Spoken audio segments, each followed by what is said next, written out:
ठीक, आ देखता हूँ। ओके।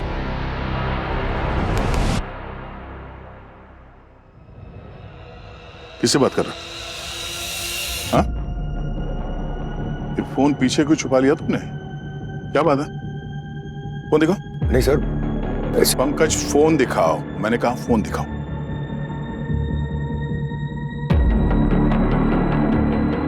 नंबर डिलीट कर दिया? हाँ? क्या चल क्या रहा है? आजकल तुम्हें इंटरनेशनल कॉल्स बहुत आ रहे हैं। हाँ? इंटरनेशनल कॉल्स बहुत अटेंड कर रहे हो, क्या चक्कर है? मजाक कर रहे हैं सर। मेरा चेहरा देख के लगता है कि मैं मजाक कर रहा हूं? हाँ? नहीं सर, वो स्कैम कॉल था सर। सबको आते हैं ना स्कैम कॉल्स, वो था। स्कैम कॉल्स हम सबको आते हैं, मगर कोई भी स्कैम कॉल पे 5-5 मिनट तक बात नहीं करता, उसे ब्लॉक कर देते हैं। तुम्हारी तरह नहीं। सर वो बार बार फोन कर रहा था, मैं ऐसे ही उसके साथ टाइम पास कर रहा था, फिरकी ले रहा था सर उसकी। एक सीआईडी ऑफिसर के पास इतना टाइम होता है? हाँ? किसी को बोलोगे तो यकीन नहीं होगा। सर आप मुझ पे शक करें? अरे सर सीआईडी में आजकल चल क्या रहा है? हम लोग एक दूसरे पे क्यों शक कर रहे हैं सर? सीआईडी ऑफिसर के लिए शक ही शुरुआत है सच तक पहुंचने के लिए। एक काम करो, तुम बताओ कि सच क्या? हाँ? हम तो ढूंढ ही लेंगे, समझे? क्या कर रहे हैं सर आप ये?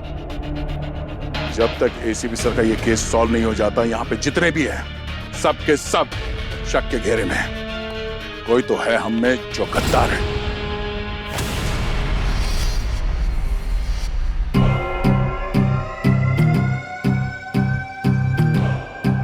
सो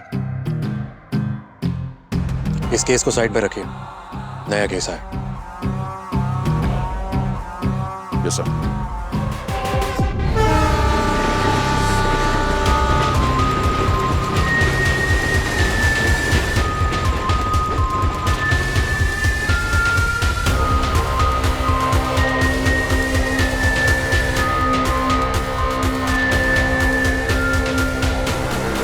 जी सर, कंकाल ने कुछ बताया आपको?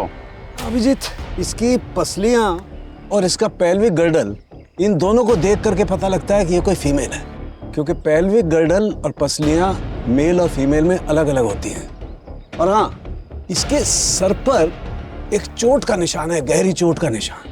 कहीं ये चोटी इसकी मौत की वजह तो नहीं सर?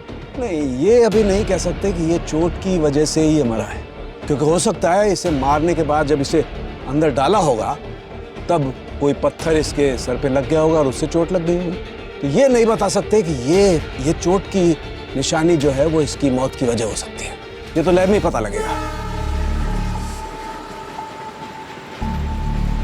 सर, ये रहे रोड रिपेयर के कॉन्ट्रैक्ट पेपर सर, और कॉन्ट्रैक्टर का नाम है सुकेश। सारे परमिशंस हैं सर इसके पास। सर कल ही इसने काम शुरू किया इंटरनेट केबलिंग के लिए, और जैसे ही डिगिंग चालू की ये स्केलेटन मिला उसमें। सचिन, इस कॉन्ट्रैक्टर की पूरी डिटेल निकालो। सर कुछ पता चल सकता है कब से पड़ा है यहाँ पे? दया, इसके सॉफ्ट टिश्यूज और कार्टिलेज तो एकदम खत्म हो गए, तो मुझे लगता है इसे यहाँ पड़े हुए लगभग 1 साल से तो ऊपर हो गया है। पिछले 1 साल से यहाँ पे दफन है, किसी को पता तक नहीं चला। इस बीच में कोई सिविल काम हुआ ही नहीं क्या यहाँ पे? हमने आसपास के लोगों से बातचीत की है, पता चला है कि 1 साल पहले ड्रेनेज के काम की वजह से इसी रोड पर खुदाई हुई थी। कृतिका, पता करो कि किस वक्त ये रोड का काम शुरू हुआ था और ये रोड कितने दिनों तक खुली रही। एग्जैक्ट डेट पता करो। शायद उसी समय इस मुर्दे को यहाँ पे डंप किया गया होगा। और सचिन, जरा मिसिंग पर्सन रिपोर्ट चेक करो, देखो उस वक्त कितने लोग गायब हुए थे। क्या पता ये लाश उनमें से किसी की हो। आइडेंटिफिकेशन में हेल्प होगी। You right sir. डॉक्टर साहब, बता सकते हैं इसकी एज क्या होगी? अरे यार दया, पहले इसको लैब तक जाने दो यार, सब पता चल जाएगा। इसकी मौत का कारण, इसकी उम्र, ये क्यों मरी है, क्या बात है, सब पता लग जाएगा। मुझे तो बाहर निकालो भाई।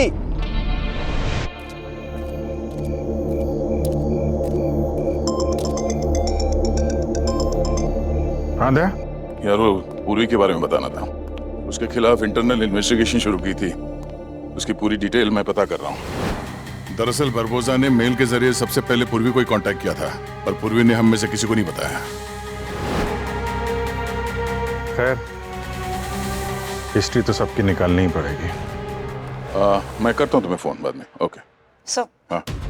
सर, आसपास के लोगों ने सही डिटेल्स दी थी। 1 साल पहले इसी महीने इसी रोड की डिगिंग शुरू हुई थी। मैंने डिगिंग की डिटेल्स सचिन सर के साथ शेयर कर दी है। कृतिका, एक काम करो, पिछले साल ये कॉन्ट्रैक्ट यहाँ पे किसको मिला था जरा पता करो। जी सर। और कॉन्ट्रैक्टर और वहाँ पे काम करने वाले मजदूरों से पूछताछ करो।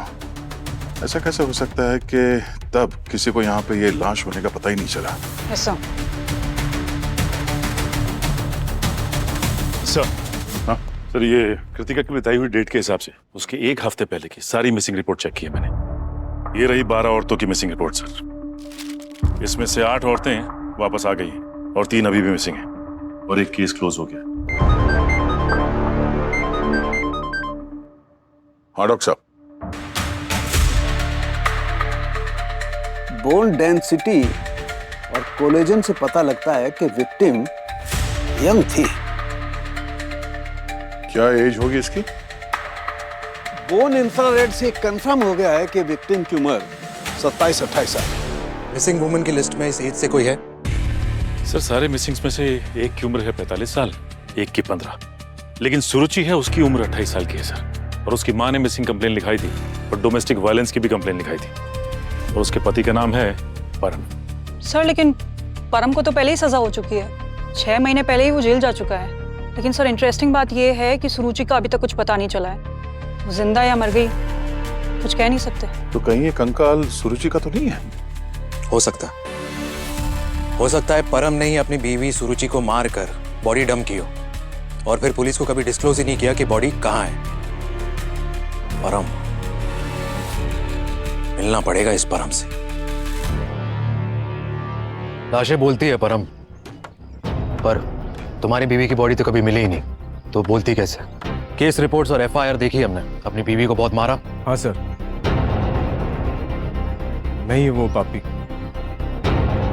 बहुत टॉर्चर किया है सर मैंने शुरू को। शराब के नशे में खूब मारता पीटता था मैं उसे। 2-3 बार तो मरते मरते बच गई बेचारी। सर मुझे लगता है मुझ जैसे इंसान के लिए ना ये सजा बहुत कम है। फांसी हो जानी चाहिए मुझे। क्या बात है? हृदय परिवर्तन या फिर ये कोई नया ड्रामा है तेरा?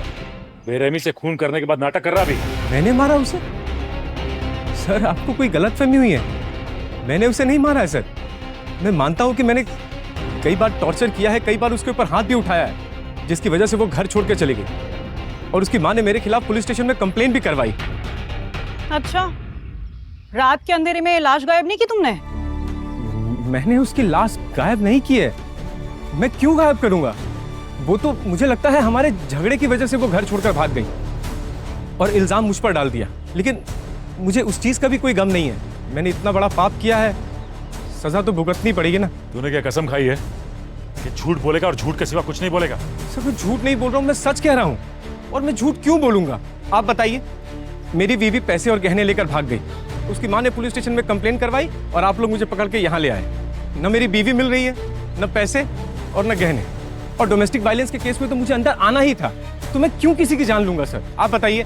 तुम्हारी बीवी की लाश हमें सड़क के 2 गज नीचे से मिली है और वो चीख चीख के कह रही है कि उस पर कितने अत्याचार हुए हैं और कितनी चोटें लगी हैं उसकी हड्डियों को। और इन सब की रिपोर्ट है हमारे पास।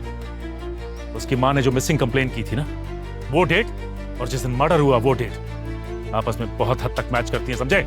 लाश तो तुमने गाड़ी थी जमीन में, क्यों? नहीं सर, मैंने ऐसा कुछ नहीं किया। मुझे तो लगा वो गहने लेकर किसी और लड़के के साथ भाग गई और वो उसके साथ खुश होगी। किसने मारा उसे? तो फिर कौन मारेगा उसे? एक सच सच बता, नहीं तो।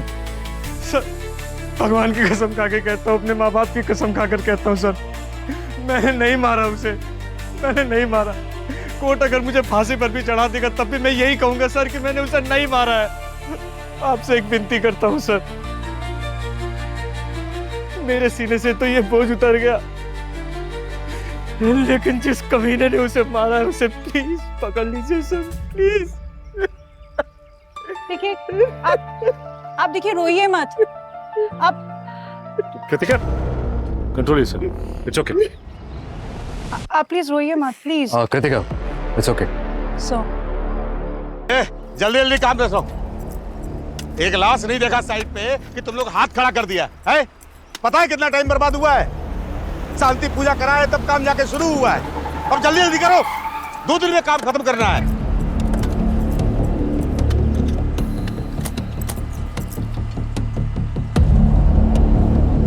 किसे कहीं देखा है? कौन है ये? कोई हीरोइन है कि हम पहचान जाएंगे? फोटो लेकर आ गए पूछताछ करने के लिए। अरे काम करने दो भाई हमको। काम नहीं टाइम पर पूरा होगा तो पेनल्टी देना पड़ेगा। बेटा पेनल्टी तो तुमको वैसे भी भरनी पड़ेगी अगर सीआईडी से कुछ छुपाया तो, समझे? सीआईडी? अरे सीआईडी हो, ईडी हो, सीबीआई हो, कोई भी हो, हमको उससे क्या लेना देना है? हम गवर्नमेंट का काम करते हैं, कोनो सब परमिशन है हमारे पास, इसमें डरने का कौन बात है? आ जाते हैं रिश्वत लेने के लिए।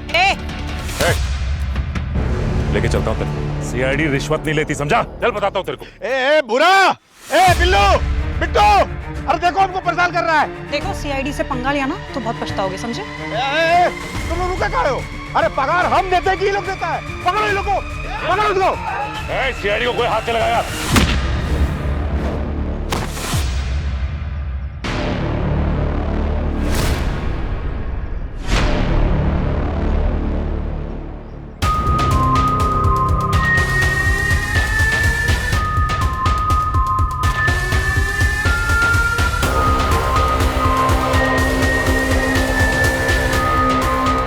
हालात कैसे भी होते हैं, हम एक हैं, एक रहेंगे।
एक साल पहले जिस साइट पर तूने काम किया था वहां से एक कंकाल मिला है और आज एक और कंकाल मिला है। ये भी तेरी साइट है। साहब मुझे कुछ भी नहीं पता। शुरुआत में सब यही बोलते हैं, मुझे नहीं पता। शहर में जगह जगह सड़क खुदी है, पर कंकाल सिर्फ तुम्हारे साइड से क्यों निकलती है? साहब शास्त्री नगर वाले सड़क का काम तो 1 साल पहले रुक गया था। पूरे 1 हफ्ते काम बंद था। मेरा तो वर्क ऑर्डर भी रुक गया था। साहब वो 7 दिन न मैं उस साइट पे कभी गया न ही मेरे लोग गए। अच्छा, और आज जो कंकाल मिला है उसके बारे में क्या कहना था? साहब आपको जहां आज कंकाल मिला है उस साइट पर हमारे काम का आज पहला दिन था। उस साइट पर आज के पहले कभी नहीं गया मैं। तो फिर उकसाया क्यों अपने लोगों को? मेरी टीम पर हमला क्यों किया? हम ठेकेदारों में काम को लेकर झगड़ा फसाद होते रहते हैं। मुझे लगा कि रतन ठेकेदार ने हमारा काम रुकवाने के लिए अपने लोगों को भेजा है।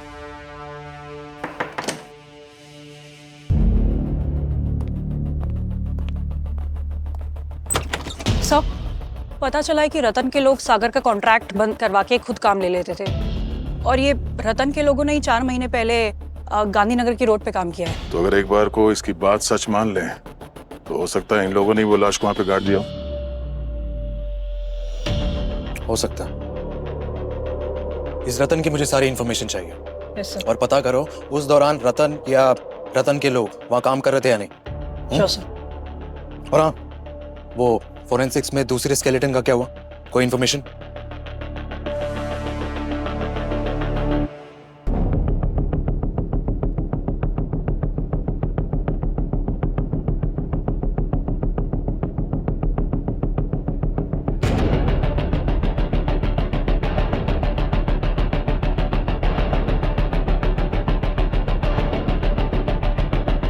ये बात तो बिल्कुल कंफर्म हो गई है कि ये जो पहले वाला कंकाल है ना, ये सुरुचि नाम की लेडी का है।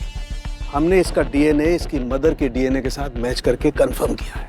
और ये दूसरा?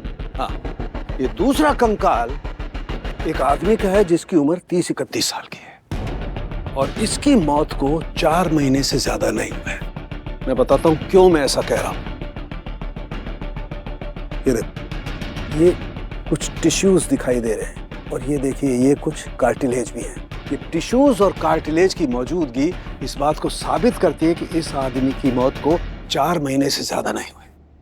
इन दोनों केसेस में कुछ टाइम के लिए रोड का काम बंद था, तो उसी दौरान किलर ने बॉडीज को डंप किया है। बंद काम होने की वजह से किसी को पता ही नहीं चला कि कोई बॉडीज को डंप करके चला गया। सर, आपके हिसाब से इन दोनों केसेस में क्या सिमिलरिटीज हैं? एक बड़ी कमाल की सिमिलरिटी। क्या? ये देखो, मैं बता दूं। ये देखो, ये इसकी रिब पर ये कट का निशान देख रहा? हाँ? ठीक ऐसा ही निशान ये देखो यहां पर इसकी रिब पर भी है। ये देखो, डाउट मुझे जब मैंने इस कंकाल को चेक किया था तभी हुआ था, लेकिन जब दूसरा कंकाल में भी यही कट दिखाई दिया तो मुझे कंफर्म हो गया कि ये जो कट का निशान है ये किसी तेज धारदार हथियार की वजह से। कहीं ये सीरियल किलिंग का केस तो नहीं है? दोनों केसेस में सिमिलरिटीज हैं। दोनों केसेस में मर्डर की वजह और मर्डर दोनों शायद एक ही है। या ये भी हो सकता है कि खून करने वाला इन दोनों को जानता हो सकता है। तो इन दैट केस इस सेकंड बॉडी को भी वैसे आइडेंटिफाई करते जैसे फर्स्ट को किया था। मिसिंग कंप्लेन की लिस्ट। अभिजीत, मैंने अवनी का बैकग्राउंड चेक किया, शी इज क्लीन। अच्छा, बैकग्राउंड क्लीन है तो क्या हुआ दया? अभी का क्या? वक्त के चलते कब कौन बदल जाए कह नहीं सकते। हो सकता है, पर मुझे नहीं लगता कि वो मैं कॉल करता हूँ बाद में। क्या हो रहा है? कुछ नहीं सर, वो बस सुनना, 2 केसेस पर काम चल रहा है। लगता तो नहीं है, इतना तो मैं जान गया हूं आपको। सर, सेकंड विक्टिम को आइडेंटिफाई करने के लिए जब मैंने मिसिंग कंप्लेन चेक की तो पता लगा जब उसकी मौत हुई उस दौरान 8 लोगों की मिसिंग कंप्लेन आई थी। उनमें से 5 तो घर लौट आए हैं सर, और 3 अभी भी मिसिंग है, और उनकी उम्र 31 से 32 के आसपास है। उन तीनों का डीएनए विक्टिम से मैच कराओ, पता करते ये स्केलेटन है किसका। सर, मैंने एक बात नोट किया है। बोलो। ये देखिए, ये डॉक्टर सालुंके की फॉरेंसिक रिपोर्ट है सर, और ये है उन 3 लोगों के मिसिंग कंप्लेंट। अगर गौर से देखेंगे सर तो ऐसा लगता है कि ये 31 साल का गौतम ही विक्टिम है। क्यों? आइए सर, मैं बताता हूँ आपको।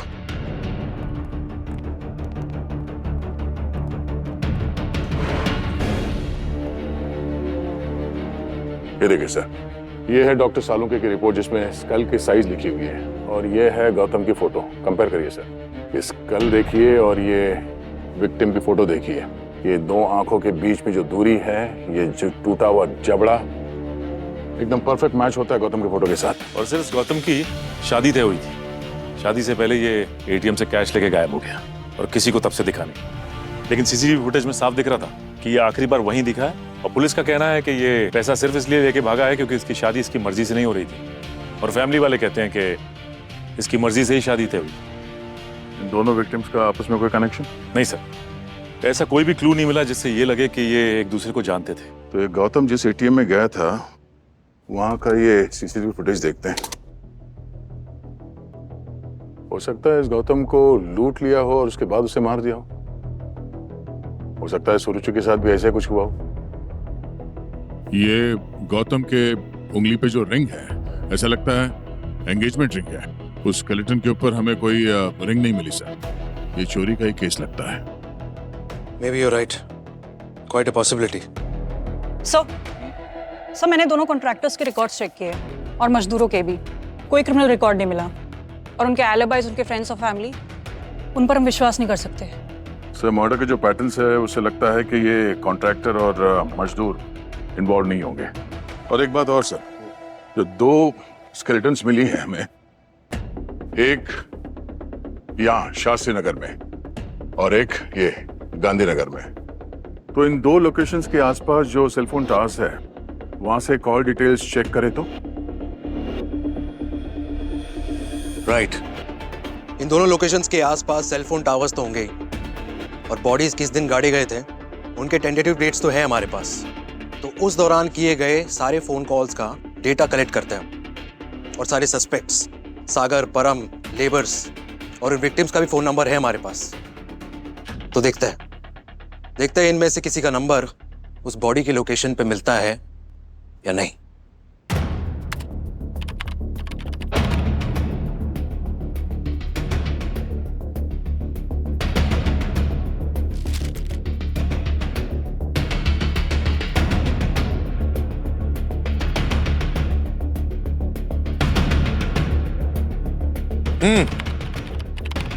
फोन डेटा से कुछ पता चला?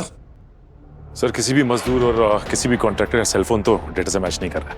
मगर सर एक नंबर मिला है जो दोनों बॉडीज के लास्ट लोकेशन के पास था, और 3 दिन तक लगातार उसी लोकेशन पे ट्रैक हुआ है। सुपर। किसका है? सर एक ऑटो रिक्शा ड्राइवर है, उमेश नाम है उसका। उमेश।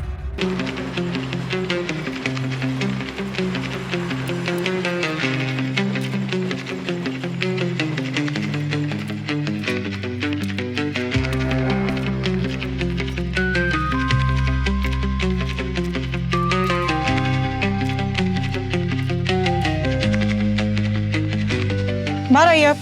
कौन है आप? एक मिनट मैडम, इधर आइए, इधर आइए। उमेश को जानती हैं क्या आप? लेकिन आप हैं कौन? आप ये बताओ कि क्या रिश्ता है आपका उमेश के साथ? मैं उनकी घरवाली हूँ, पर हुआ क्या है? देखिए सवाल आप नहीं, हम आपसे पूछेंगे। हम सीआईडी से। सीआईडी? पर हुआ क्या है? ये अंगूठी कहाँ से मिली आपको? ये लेकर आए थे साहब, बोले नकली है, 200 रुपए की। झूठ बोला उसने आपको। ये नकली नहीं, असली है। और जिसके उंगली से ये अंगूठी उतारी है उमेश ने, उसकी लाश मिली है हमें। अब बताओ उमेश कहाँ है? साहब वो तो नौकरी पर गए हैं, मुझे नहीं पता इसके बारे में कुछ भी।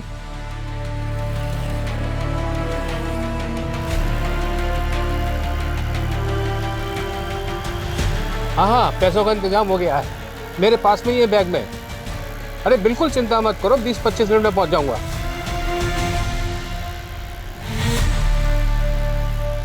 अरे रुको, मैं अभी बात करता हूँ। अरे भैया ये तुम किस रास्ते पर ले आए मुझे? मैं फोन पे बात कर रहा था और तुमने रास्ता ही दूसरा ले लिया। अरे टेंशन नहीं लेने का अंकल, मैं आपको जल्दी पहुंचाता है। हाँ ये शॉर्टकट रास्ता है एकदम, डरने का नहीं, टेंशन नहीं लेने का अंकल। हाँ अरे बताना था ना साहब। 2 मिनट मैं खाली करके आता हूँ।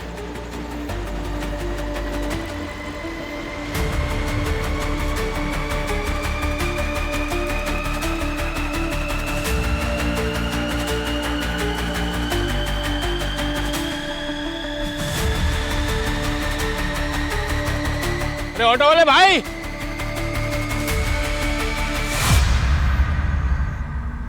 माल दे, मैं बोला माल दे। मेरी बेटी की शादी के है माल, मुझे मजा आता है। माल और खून। कौन है?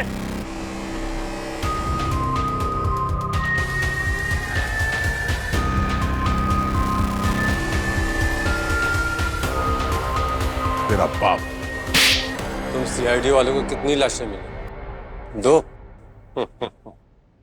बस मैंने 2 नहीं 4 लोगों को ऊपर पहुंचाया है। क्या दुश्मनी थी उन लोगों से? कोई दुश्मनी नहीं थी, किसी का किसी से कोई लेना देना नहीं था, बस मुझे माल चाहिए था। और साहब जब मैंने पहली बार एक खून किया ना, तो मुझे बहुत मजा आया। माल भी मिलता था और मजा भी आता था। दूसरों के पैसे और जिंदगी छीन के। हाँ क्या साहब, आपको भी मजा आता है ना मुझ जैसे मासूम को मार के? मासूम? और तू? तो रुचि को कैसे ट्रैक किया तूने? पहले से पीछे लगा होता उसके? नहीं साहब, कौन सूर रुचि मुझे नहीं मालूम। स्टेशन पे मेरे गाड़ी में आके बैठ गए बहुत घबराई हुई थी, फटी पुरानी बैग थी और कस के जकड़ के रखी थी। मुझे पता चल गया बैग में बहुत माल है। और फिर क्या,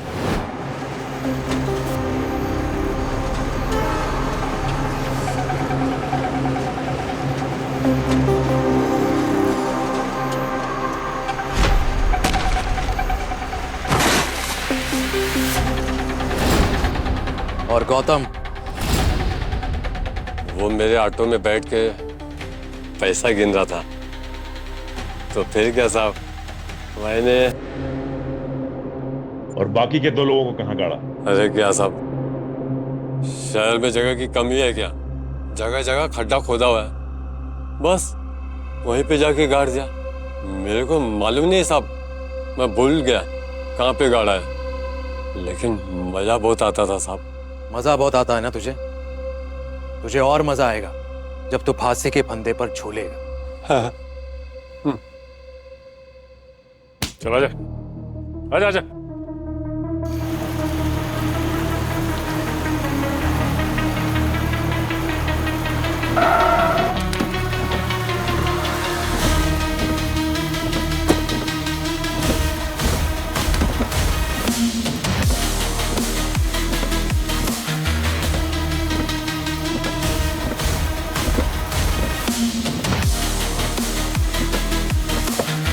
This case is solved. Proud of you. आप घर जा सकते हैं, आराम कीजिए। नहीं सर, आराम तो मैं नहीं कर सकता जब तक ये एसीपी सर का केस सॉल्व नहीं हो जाता और जब तक ये नहीं पता चलता कि हमारे सीआईडी टीम में गद्दार कौन है। चैन की नींद तो नहीं सो सकता सर मैं। अगर आपने डिसाइड कर ही लिया है तो ऑल द बेस्ट। और अगर मेरी जरूरत है, I'm just a phone call away. Thanks.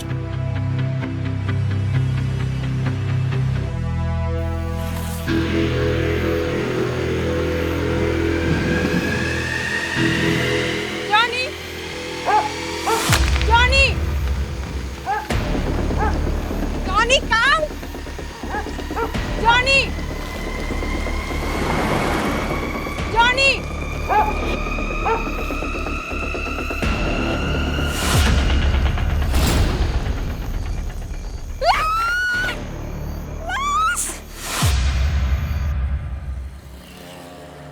मैं हर सुबह मॉर्निंग वॉक के लिए निकलती हूँ, मेरे साथ जॉनी होता है।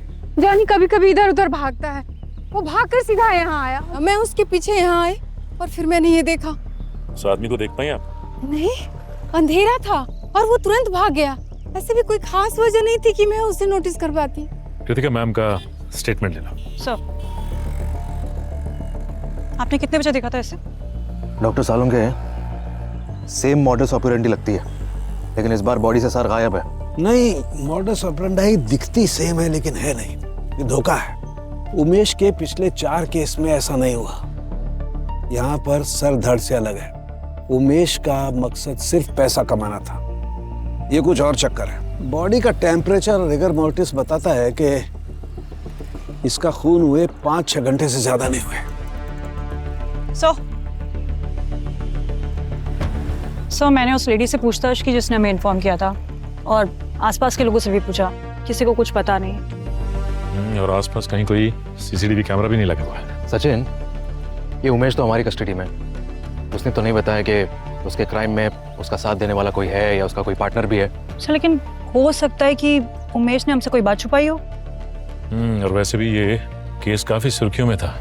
हो सकता है उमेश के पैटर्न को खूनी ने कॉपी किया। उसने ये सोचा हो कि जमीन में गाड़ दूंगा लाश को और शक तो उमेश पे ही होगा और मैं बच निकलूंगा।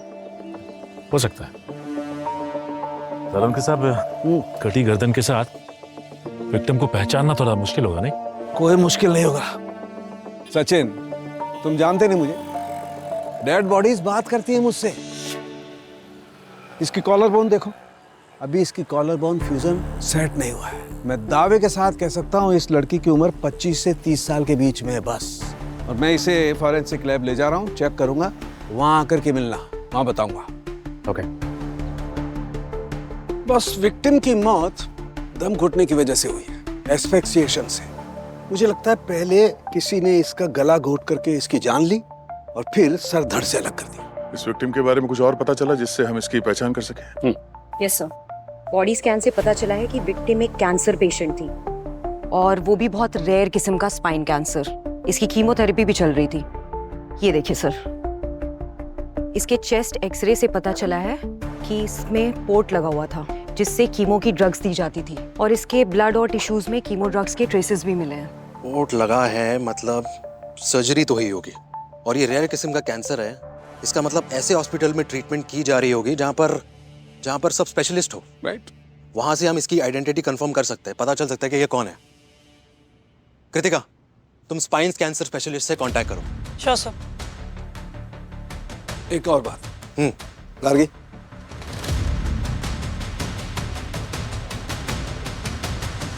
ये देखिए, ये ह्यूमन फ्लैश का टुकड़ा हमें इस विक्टिम के पेट में से मिला है। क्या? मांस का टुकड़ा? हाँ, मांस का टुकड़ा। और डीएनए टेस्ट करके हमने पता लगाया कि ये मांस का टुकड़ा इस विक्टिम का नहीं है। और ये विक्टिम का हाथ देखिए, ये कुछ खरोंच के, कुछ चोट के निशान। इससे लगता है कि विक्टिम ने अपनी जान बचाने के लिए कुछ स्ट्रगल किया हो और उसी के निशान है। तो हो सकता है इसी स्ट्रगल के वक्त विक्टिम ने किलर को काट लिया हो और ये ह्यूमन फ्लैश उसी का हो। Quite possible. हम इस विक्टिम को तो नहीं बचा पाए, पर उस कातिल को नहीं छोड़ेंगे। जल्द से जल्द गिरफ्तार करेंगे उसे।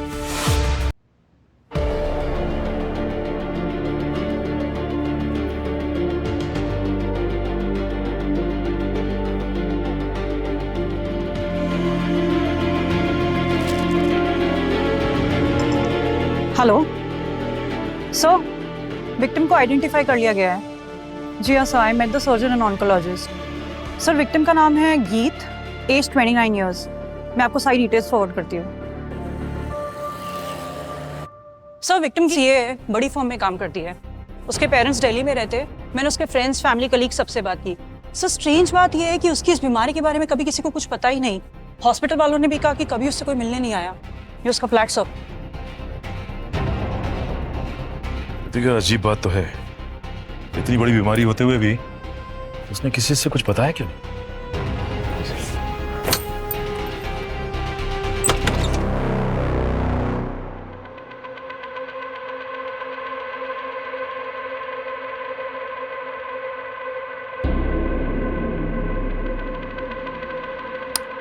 लगता है लाइट नहीं है।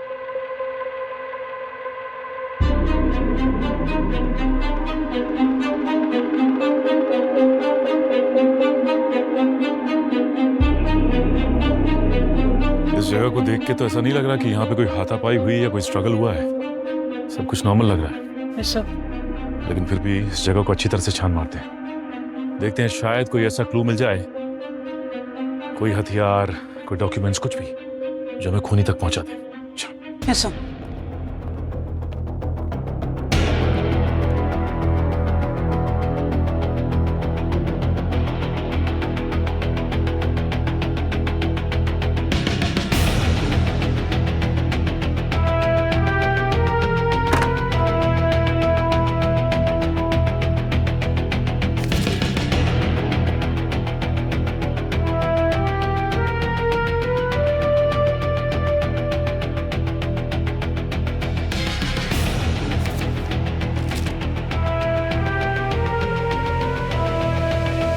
सर, हाँ कृतिका,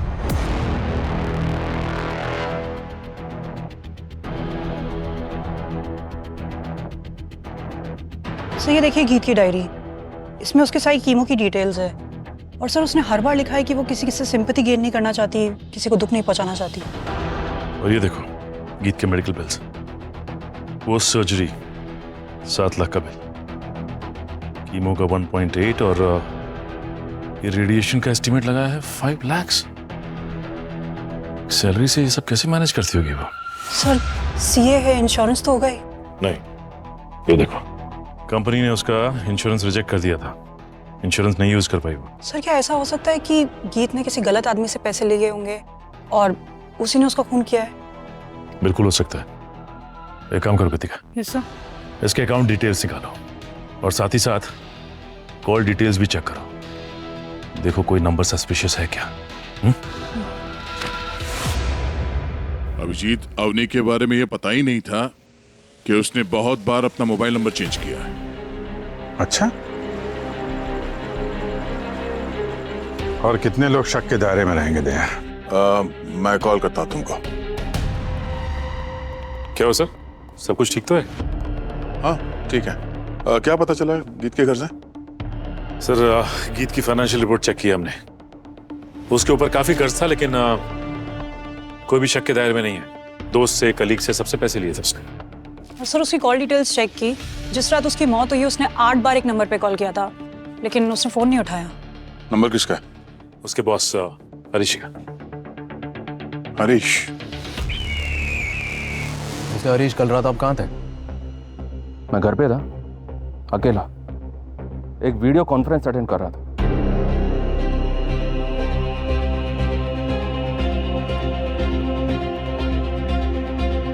आपको पता है आपकी एम्प्लॉय गीत, कल रात उसका खून हुआ है। What? इस हालत में मिली उसकी लाश। My God, sad, very sad. गीत बहुत टैलेंटेड थी, इमेंसली टैलेंटेड। उसने फर्स्ट अटेम्प्ट में सीए क्लियर किया था सर, और जब से उसने मेरी फर्म ज्वाइन की थी, मैं ही उसे मेंटोर करता था। And I was proud of her. उसके सामने एक ब्राइट फ्यूचर था। किसने किया होगा ये सब? अब तक तो नहीं पता किसने किया होगा, लेकिन इतना जरूर मालूम है कि जब उसकी मौत हुई उससे पहले उसने 8 बार फोन किया था आपको। आई नो, मैं बहुत डिफिकल्ट सिचुएशन में था सर, बहुत डिफिकल्ट। वैसे तो गीत मेरी असिस्टेंट थी, पर उसे प्यार हो गया था मुझसे, और उसका ये प्यार ऑब्सेशन में कन्वर्ट हो गया था। और आप समझ सकते हैं कि एक प्रोफेशनल रिलेशनशिप में बाउंड्रीज भी होती हैं। मैं अपनी पत्नी को चीट नहीं कर सकता था, बस इसीलिए मैं गीत के अनऑफिशियल कॉल्स को अवॉइड कर रहा था। That's it. So office team से पता चला ये उस वक्त कौन कॉल पर थे? क्या लगता है सचिन? तो सब कुछ इतना नीट एंड क्लीन है कि इसकी क्लीननेस पे मुझे शक होने लगा है। एग्जैक्टली, पर प्रूफ?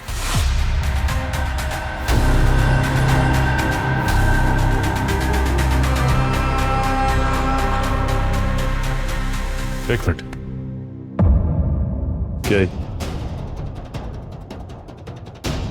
ये कुछ नहीं है। वो मैं कुछ काम से किचन में गया था तो जल गया, ध्यान नहीं दिया। किचन में काम कर रहा था, जल गया? एक मिनट, क्या कर रहे हैं आप ये? एक मिनट, पता चल जाएगा। अरे लेकिन ये क्या है? ये डॉग बाइट है, यू नो, स्ट्रीट डॉग। कुत्ते ने काट लिया, दैट्स इट। पहले तो तुम ये डिसाइड करो कि कुत्ते ने काटा या किचन में जल गया। ये क्या कर रहे हैं आप जानते हैं ना कि मैं कौन हूं। मैं अभी अपने लॉयर को कॉल करता हूं, और सीआईडी के खिलाफ। मिस्टर हरीश, आपके अगेंस्ट हमारे पास काफी स्ट्रॉन्ग एविडेंस है। आपका ये जो जख्म है, इसका फ्लैश पता है हमें कहां मिला है? ईद के पेट में से, और उसका डीएनए मैच करवाएंगे हम। इससे ज्यादा और स्ट्रॉन्ग सबूत चाहिए आपको? इससे बेहतर यही है कि जल्द से जल्द सब कुछ बोल दीजिए। मैंने कहा ना, मैंने कुछ नहीं किया। आप लोग समझते क्यों नहीं?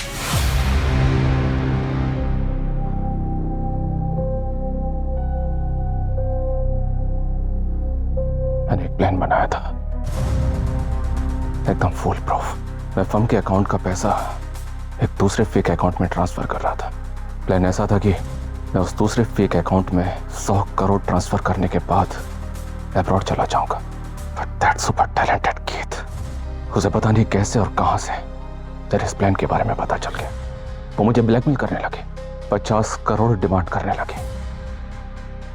She needed for treatment. उसके पेरेंट्स भी हैं, वो उनके लिए भी कुछ प्रोविजंस करना चाहते थे। उसने मुझसे कहा कि उसको रेयर कैंसर है। वो मर गई तो अपने पेरेंट्स के लिए कुछ पैसा छोड़ जाएगी। अब इतना पैसा मैं उसे कैसे दे देता? पर उसके लिए तुमने गीत को क्यों मारा? नहीं, मैं उसे मारना नहीं चाहता था। वो मुझे बार बार कॉल्स कर रही थी। उसने मुझे बहुत कॉल्स किए और जब मैंने उसके कॉल्स का जवाब नहीं दिया तो वो सीधा मेरे घर पे आ गए, धमकी दे दी मुझे। मैं क्या करता? दे देता उसको 50%? नहीं, कभी नहीं। मेरे पास कोई रास्ता नहीं बचा तो मैंने उसे मार दिया। वो मर गए। फिर मुझे याद आया, मैंने हाल ही में एक न्यूज़ देखी थी सीरियल किलर की। वो पकड़ा गया था पर वो खुदी हुई सड़क के अंदर डेड बॉडीज को काट देता था। मैंने सोचा मैं भी गीत को ऐसे ही काट दूंगा, किसी को कुछ पता नहीं चलेगा। इल्जाम आया तो भी उस ऑटो ड्राइवर पे आएगा। कैसे घटिया इंसान। पहले चोरी और फिर उस चोरी को छुपाने के लिए मर्डर। सीआईडी से कोई नहीं बच सकता। अब बाकी की जिंदगी तुम जेल में सड़ोगे।